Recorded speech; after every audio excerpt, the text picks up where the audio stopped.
keep your chakras open. Keep your chakras open. What the heck am I talking about? I'm talking about the wheels or vortices. Chakram is wheel in Sanskrit, by the way. Keeping the wheels or vortices of energy in your body aligned, activated, energized, and synced up with one another. So the chakras have become like something of a joke, a mystery, a buzzword in the conscious community, right?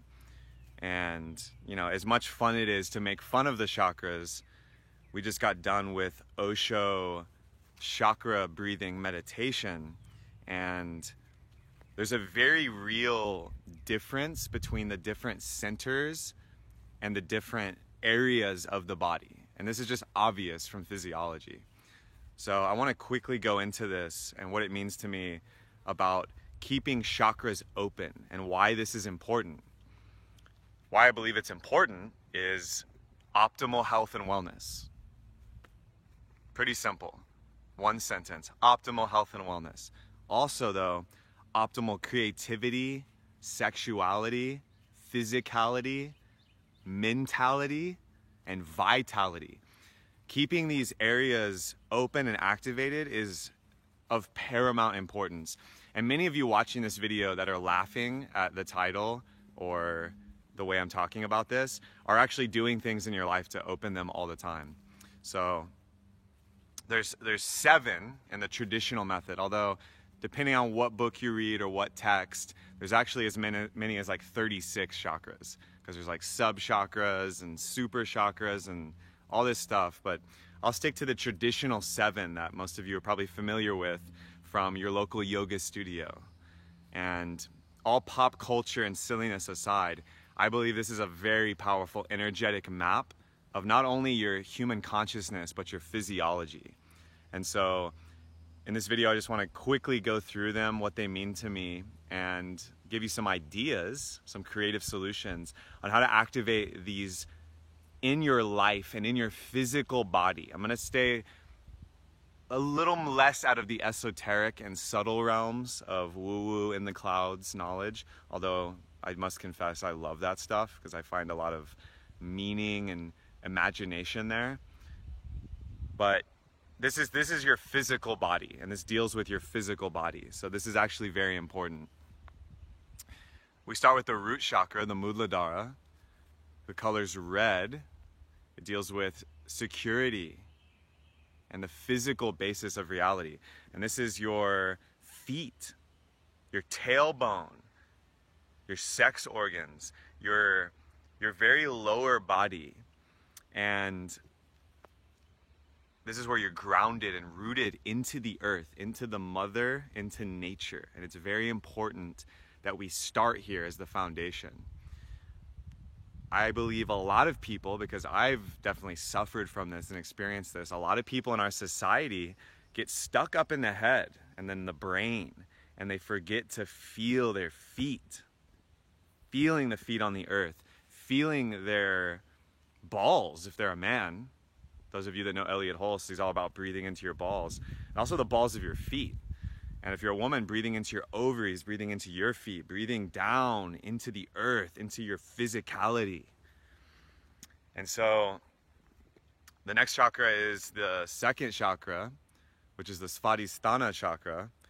And this is about 2 inches below the belly button. It depends on who you ask or where you look, but it's the sacrum. And it's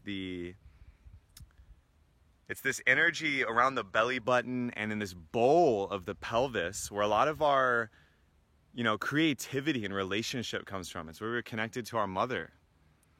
It's where we're connected to life itself. And the color's orange. And this is a very important place for relationship.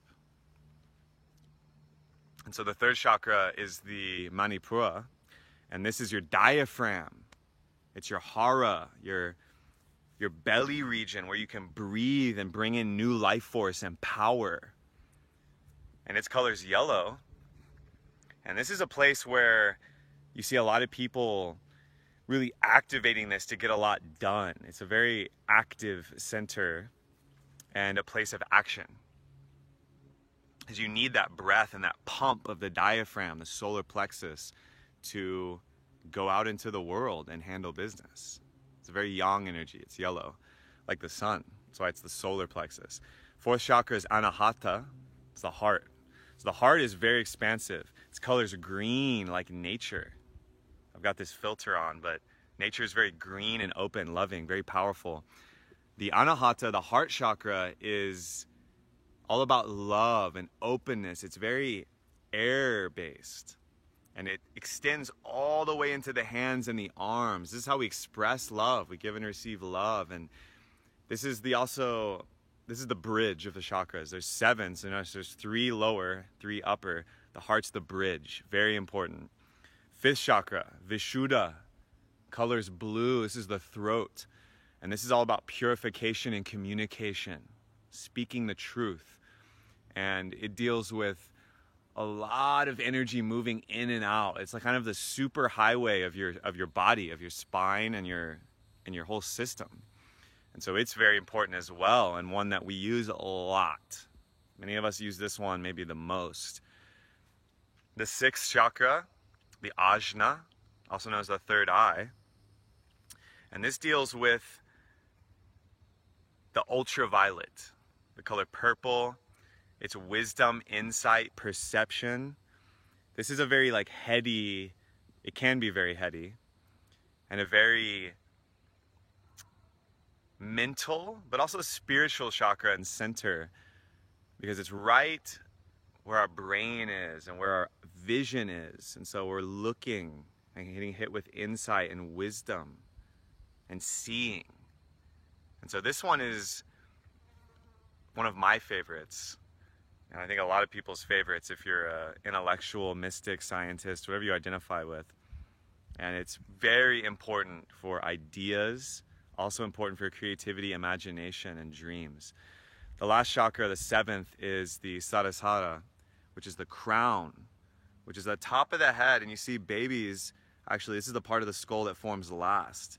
This little cone at the top of the head, and actually extends beyond the head. Its color is very ultraviolet light, almost getting to white. And it deals with connection to the divine, connection to God, the universe, your creator, creatress, whatever you want to call it. It is at the top and is kind of a funnel and door that can open up and release up and also receive information in. And so I should say that although the chakras are energetic centers or wheels, remember chakra means wheel in Sanskrit, they also have a physiological basis. They have a physiological basis. And you can just Google this. I'm not going to get too much into this now. I just wanted to share this energy with you in the moment. But all 7 chakras correspond to glands and the glandular system, the endocrine system, and the nervous system in the body. And so many of you may know about this, the fact that there's a physiological basis. I mean, off the top of my head, you have the gonads, the sex organs. You have the solar plexus. Plexus is kind of it's like a nerve bundle. So there are glands and nerve bundles in the body. Some are glands, some are bundles in the nervous system and the muscular system. You have the thymus gland, the thyroid gland, the pineal gland. These are all centers in the body where energy and chemistry, biology is collecting and moving. And so physiologically, physically in your body here now, these segments of the body, these areas, all have a different energy and a different signature, a different type. And so you may be wondering, keep your chakras open. What does this mean? Well, I invite you to do an experiment with me right now. Close your eyes. Take a deep inhale. Full exhale. And then just with your mind's eye, with your sensation, scan the body. So scan through the body.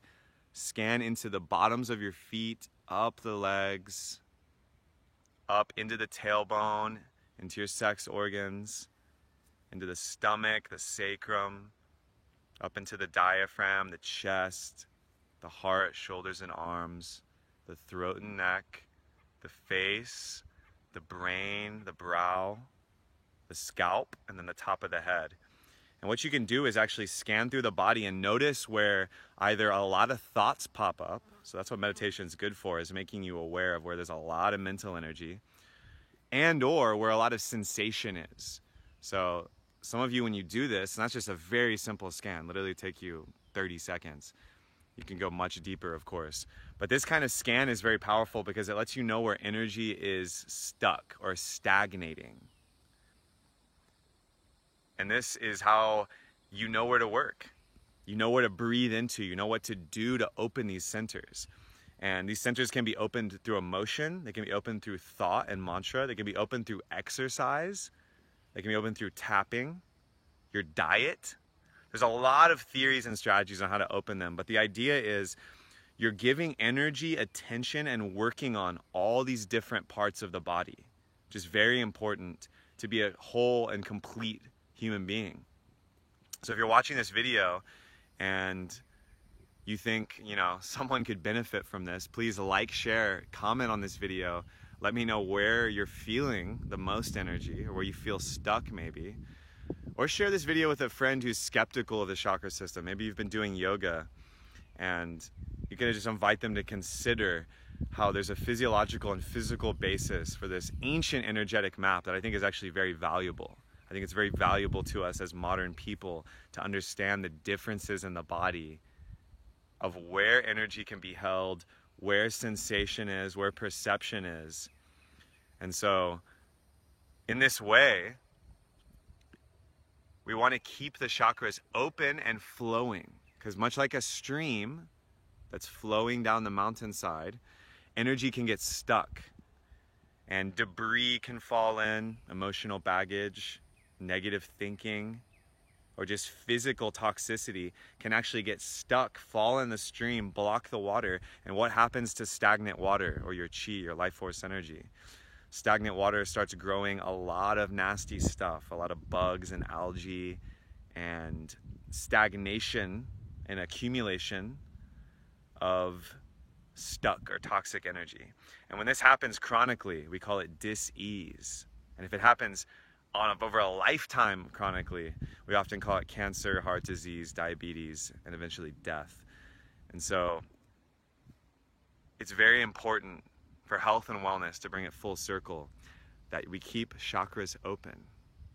And a daily practice is ideal, or a gentle scan every once in a while, noticing where you're using the most energy, outputting the most. Notice what you're inputting and where you're bringing in energy the most. And maybe doing a bit of a tweak, a tune-up. How much money have you spent tuning up your vehicle, your car? How much money have you spent repairing your house? It may be time to invest in repairing the chakra system and your energetic body, because it's the one that you're going to have your whole life. Much love. Namaste. Hari Hari Om.